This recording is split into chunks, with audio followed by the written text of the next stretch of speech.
I dragged these people through 1.8 miles of Lisbon because I love looking at examples of what people make in the built environment and learning from that for what we do in digital places.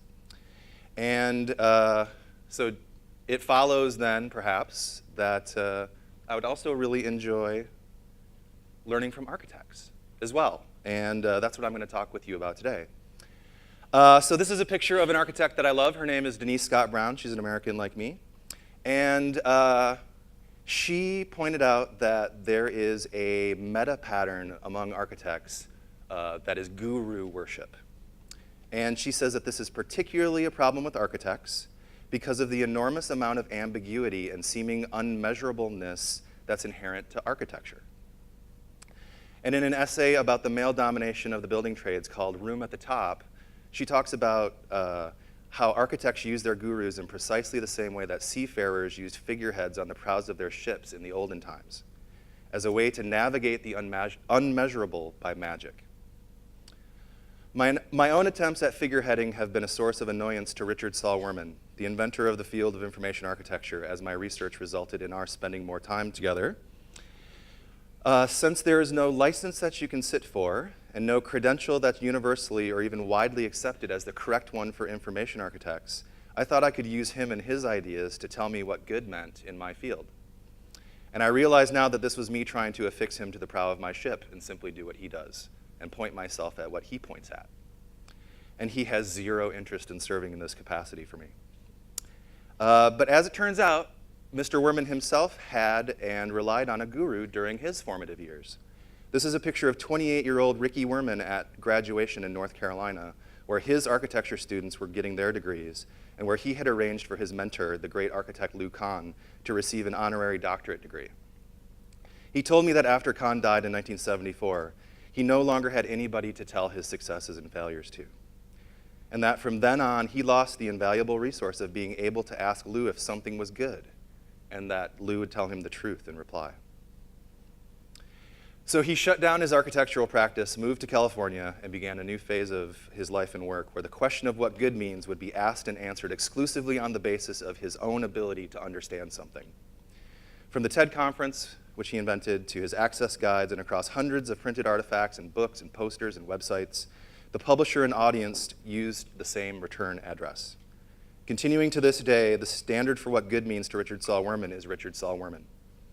Or he'll sometimes joke if the thing he made would make sense to a reasonably intelligent 12-year-old. Yeah.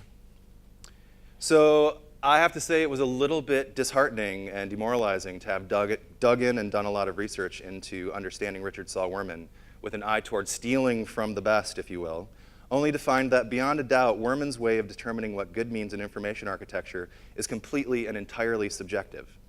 The only way, so far as I've been able to determine that RSW's methodology is compatible with UX or user-centered design would be if the entire population for the product in question were comprised of Richard Saul Wurmans. His belief system, his cosmology with regard to design as much as to life, is that there is no right way. There are good ways, but that there's no right way. And this is why one of his inventions, you may have heard about this, latch. This is why latch is such a critical tool in Mr. Wurman's toolbox. Because if he's correct in asserting that the world is the kind of place where there's no right way to structure information, a place where it depends, then determining which approaches to organizing will work more and less well requires iteration. And latch gives you your first 5 iterations. 5 ways to consider the situatedness of the things being organized. And some always work better than others. That's the power of information architecture. When changes are made to the situatedness of things in space, meaning changes. What's possible to understand is increased or diminished each time information is situated in space a different way. And Mr. Wurman would hate how I just said that. He said it much better. The creative organization of information creates new information. The mutability of the there's no right way cosmology is one of its best features. We like its seeming egalitarianism too. All may do as they like, so long as the user tests show it's better than the prior way of doing. I have a joke for you. What do you call a large group of UX designers? It depends. Right? It occurs to me that this is why it's become de rigueur in UX design to bring users into rooms like this one and to take pictures of them doing things that users are supposed to do. It's that figureheading thing that Denise Scott Brown talks about.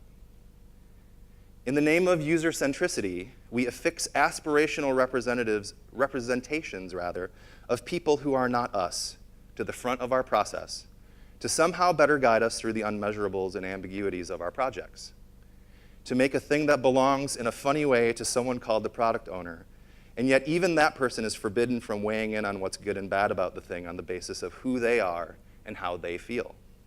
Because you are not your user. That's the profound truth of user-centered design, right? Which brings me to the title of my talk. It's based on one of Richard Saul Wurman's favorite quotes by the Danish physicist Nils Bohr. The opposite of a great truth is also true. So today I'd like to share some experience I've had with the opposite of user-centered design's great truth. An opposite truth that came to me through the sort of architectural research that I indulged myself in, like what we did yesterday. This time it was during a side trip at a UX conference in Japan. I was compelled by this opposite truth after visiting a school outside of Tokyo that Christopher Alexander and many, many people involved with teaching at this school and operating it built together collaboratively in 1986. How many people here have read the work of Christopher Alexander, The Pattern Language or The Timeless Way of Building? Show of hands. Some of us. Not all that many of us, but some of us. At the time that I had this experience in Japan 2 years ago, I had read a couple of those books and spent a couple of the classes that I teach at the university talking about this idea that he had back in the 70s of quality without a name. It's a fun thing to speculate about. But I never considered taking or teaching any of it at face value because those books, especially The Timeless Way of Building, are not compatible with the cosmology that prevails in the university. They claim the existence of a solid objective basis for the difference between good and bad.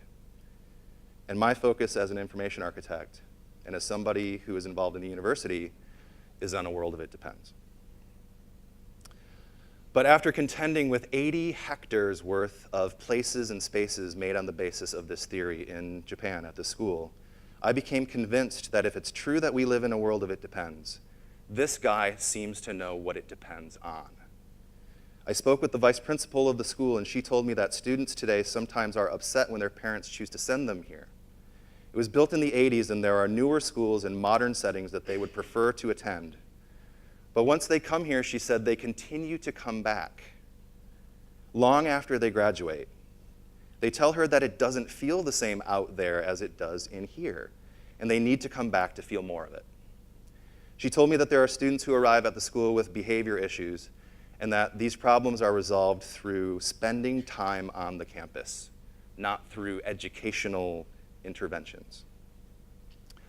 Not too long after my visit to Japan, I got to go to another project by Chris Alexander and his colleagues, this time in San Jose, California.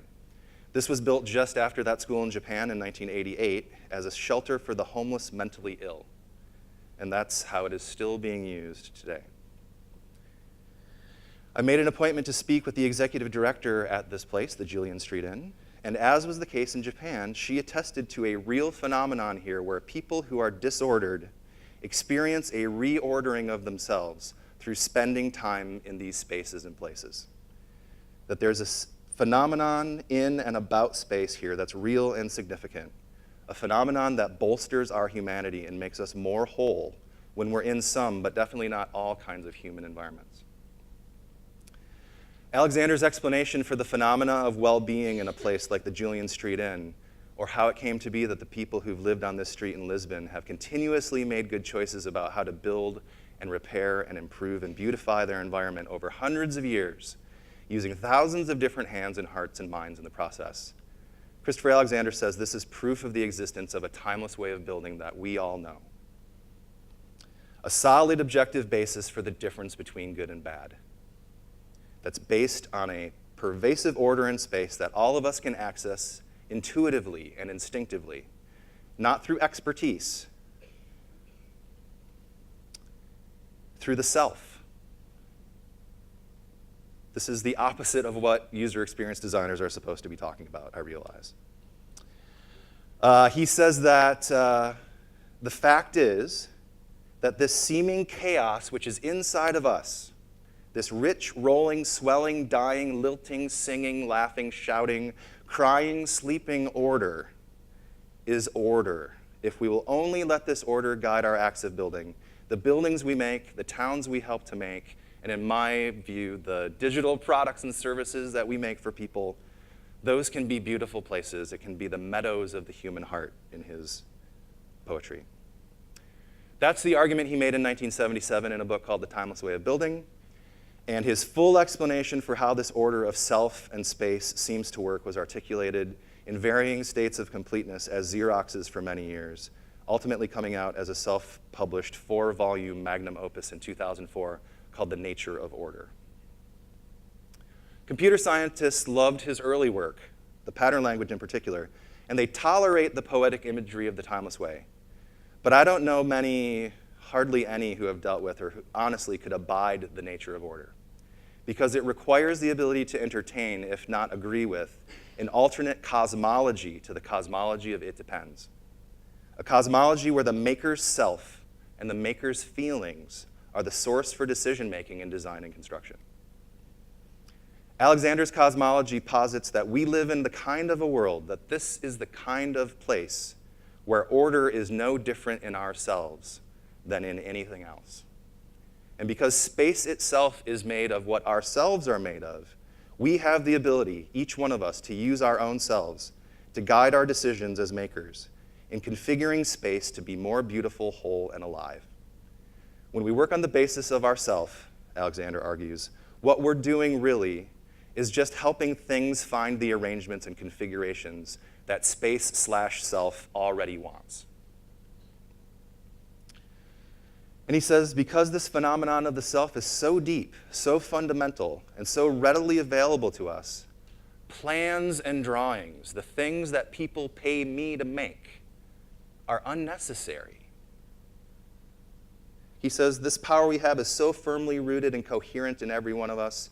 Once it is liberated, it will allow us, by our individual unconnected acts, to make a town without the slightest need for plans. In conventional construction, where some specialists make a pile of drawings in one organization, and then some other organization submits the low bid and gets and finishes the job, you'd never find a bathroom so lovely as this one at the Julian Street Inn. In conventional construction, not every part of the project gets the same amount of attention. And the less important areas of a building, like a bathroom for homeless, mentally ill people, would get less attention.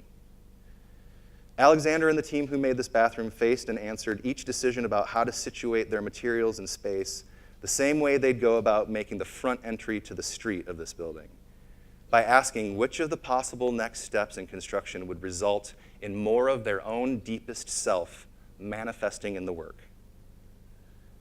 When approached on the basis of finding more of the self in each step of transformation, one of the solutions that came back to the team who made this bathroom was to make the partition facing the hallway a few inches shorter in height than the wall on the opposite side of the toilet, creating a beautiful cascade of shapes that are all the more coherent on the basis of this graded, nested hierarchy in the space. There's a taller order and a shorter order, and it's even echoed in the shadows in the shower curtain. In the inset photo there on the side, you can see that the person who's using the toilet has their modesty protected to the same degree as if the partition wall had been made to the same height as the one on the other side of the toilet. Had there been a drawing to specify the making of this bathroom, I think the draftsperson would draw them at the same height. For one thing, it's easier to draw them that way. And certainly, the drawing looks more correct that way. And it's more straightforward to build things that are made of equally sized and shaped parts. So in the 4 volumes of The Nature of Order, Christopher Alexander identifies 15 geometric properties, like the different levels of scale and gradients and echoes in my pictures of that bathroom, that correlate with more wholeness and beauty and life in the things that people make. And he uses photo comparison to illustrate the ways that these 15 properties are present in many of the things that people made up until about 300 years ago, and that they're largely absent in the objects, places, and spaces we've built since then. The 15 properties are easy to find in what nature makes. There's an amazing paper by Ramray Bhatt talking about the development of cancer and how the characterization of unhealthy cells compared with the characterization of healthy cells is all about the absence or presence of these 15 properties.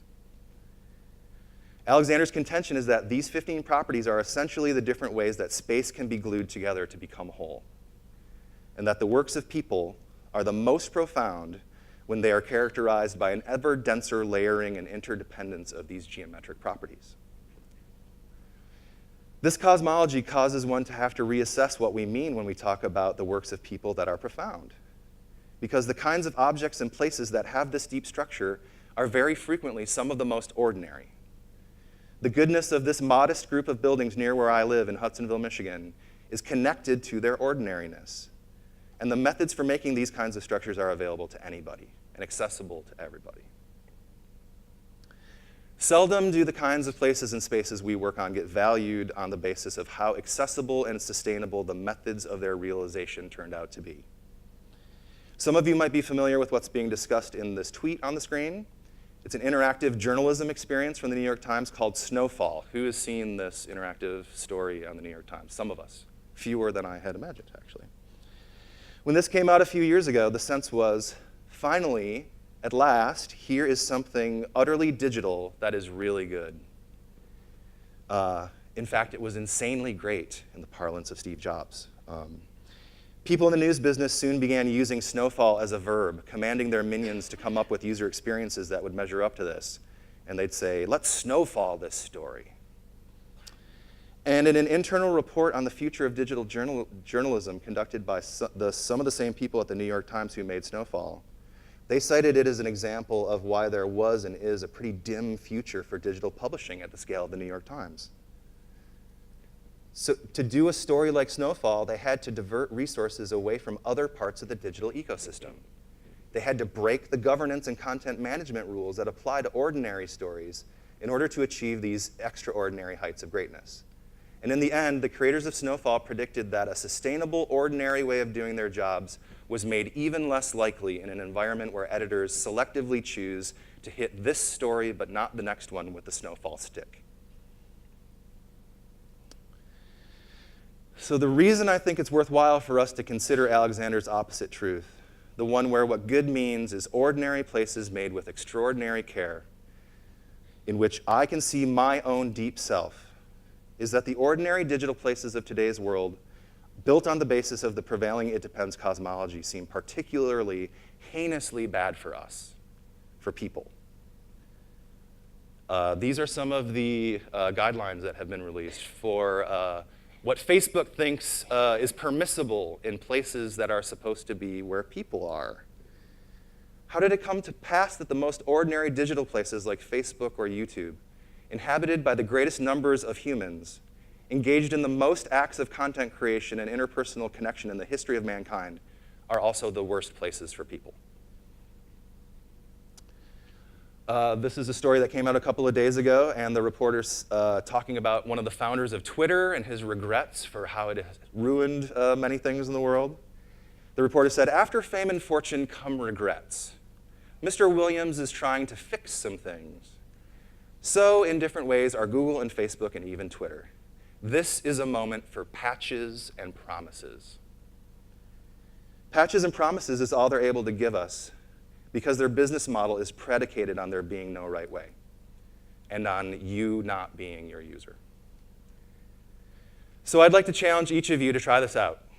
In your work or in some side project or craft that you're making, the opposite of user-centered design.